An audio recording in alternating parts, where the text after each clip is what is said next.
Welcome to Toffee Blue View, your source for all things Everton. Gerry here. Also here is Max and a face from the past, a voice from the past, an entity that we were all so very used to and we've been pining for months. It's David. David's back, everybody. So I'll give you just a minute to soak in his essence.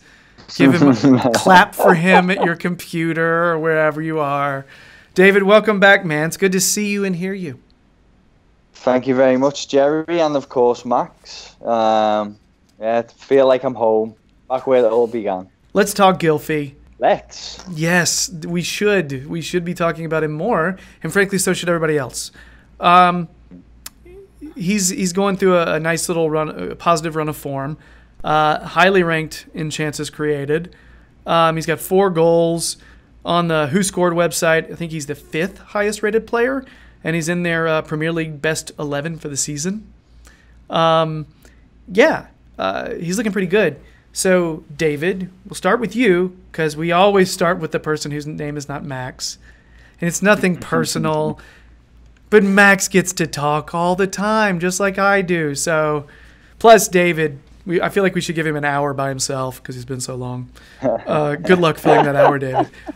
So David, what do you... Good luck trying to retain any viewers for an hour watching me.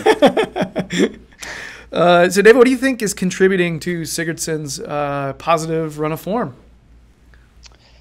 I think maybe it was just a long time coming.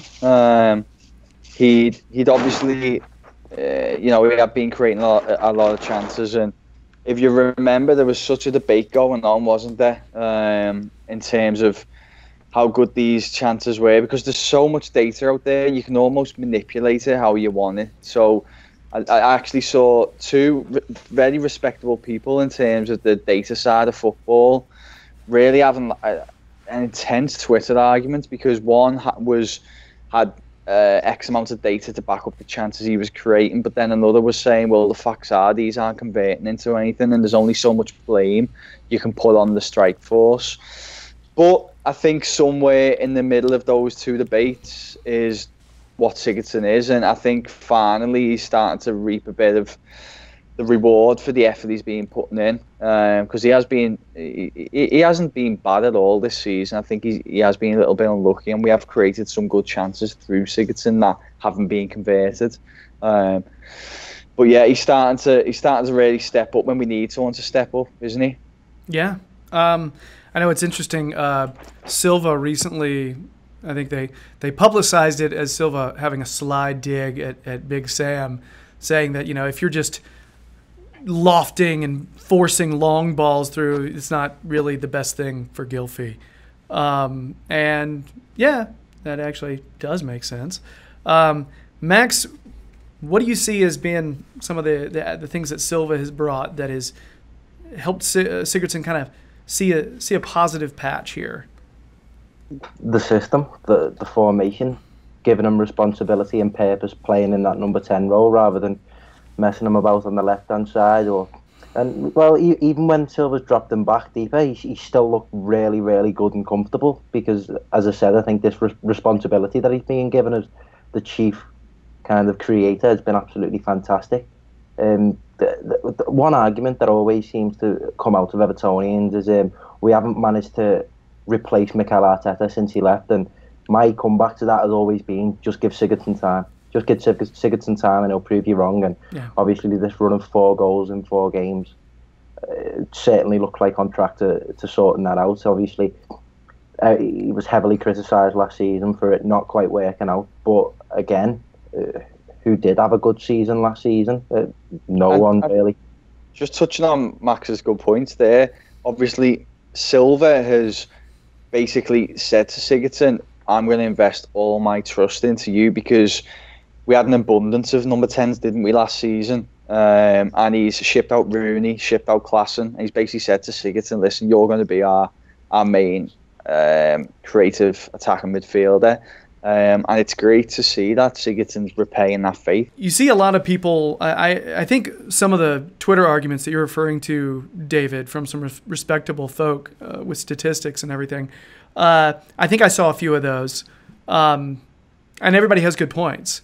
A lot of them say that having Tosun on the field has been great for Sigurdsson in terms of he scores more goals when Tosun is on the field. I think they said the majority of his goals have been scored with Tosun on the field. I think that's right, which is interesting. However, we also have a pretty small sample size of him playing with Richarlison running through the middle. You know what I mean? We've only had part of one game, so I'm really curious to see what it looks like for the remainder. I think he was mentioning because Tosun is so good at hold-up play, and he does combine well with others. So yeah, but that's the question. Do you feel like you guys? Let Max start this one off. Max, do you think that Sigurdsson will benefit more from Richarlison playing in that central forward role, or Tosun? I think no. Well, something that I want to say. I think that's a really good point to bring up, because if you rewatch that Leicester game, at times Sigurdsson was pushing beyond and almost playing as that leading striker. It was, it was really fluid, and the move. I think allowing the players to have that freedom of movement to take up positions that aren't set in stone, allowing midfielders to press beyond them, playing up front positions. Sigurdsson did seem to benefit that. Obviously, he's not.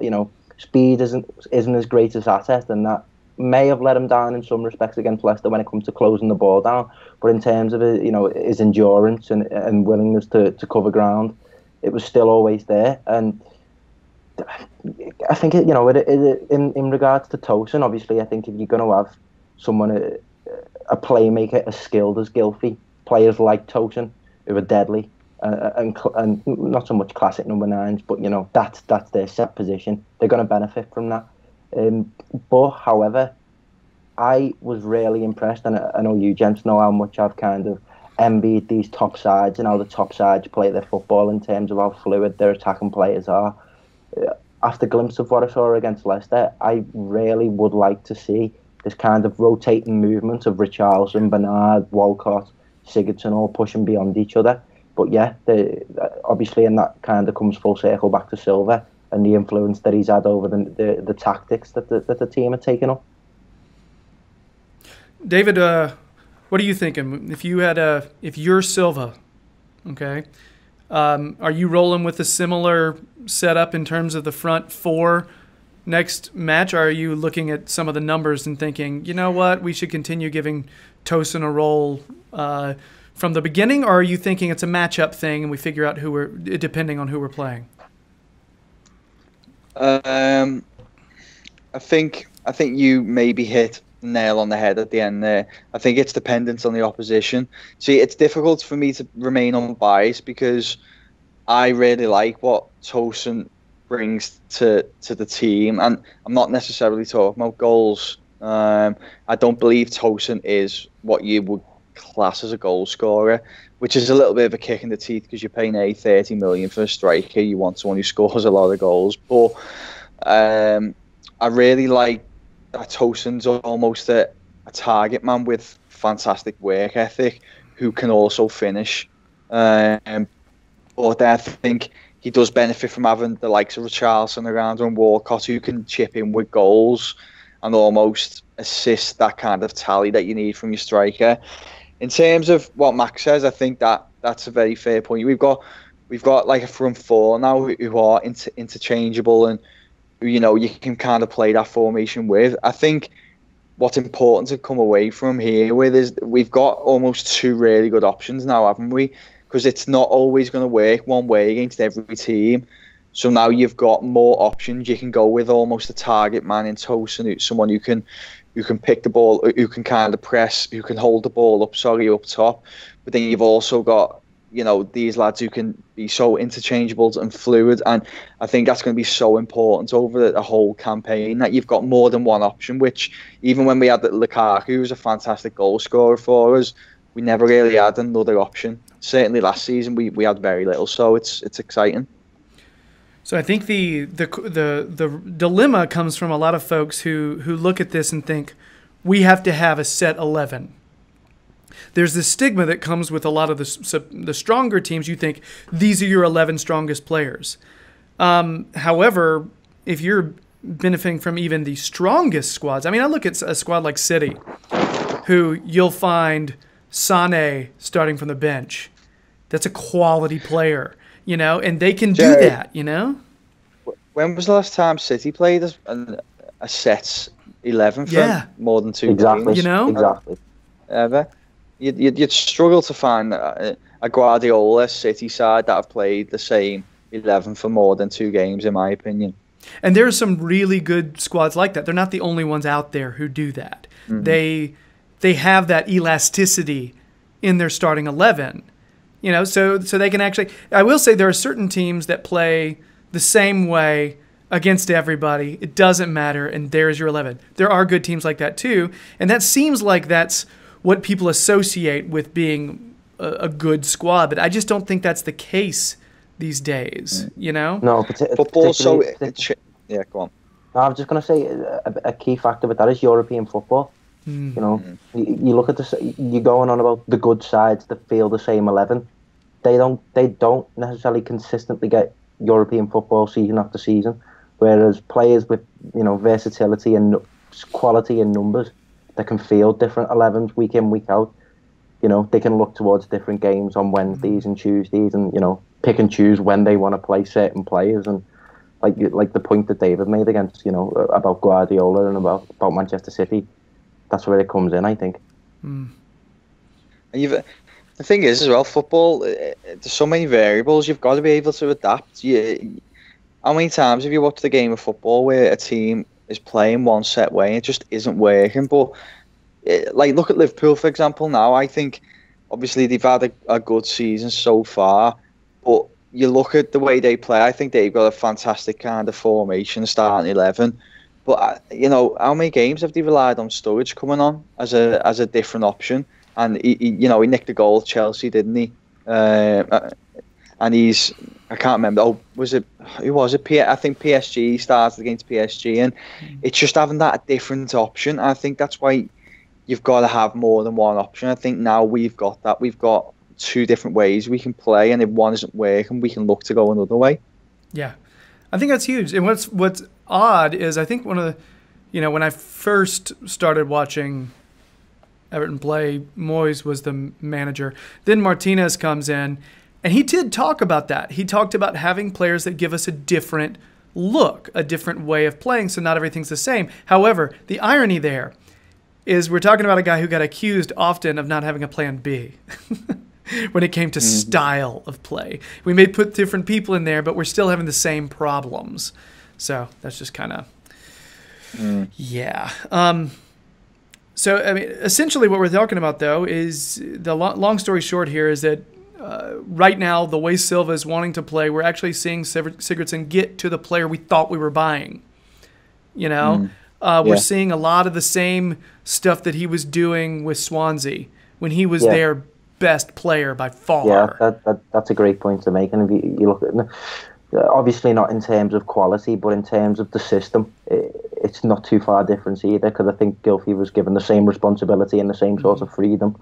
Obviously wore the captain's armband for Swansea, and he was wearing the captain's armband when he sunk that absolute screamer in from 30 yards. So my point again about responsibility, you give players something to play for, something to fight for, and you'll get return on that.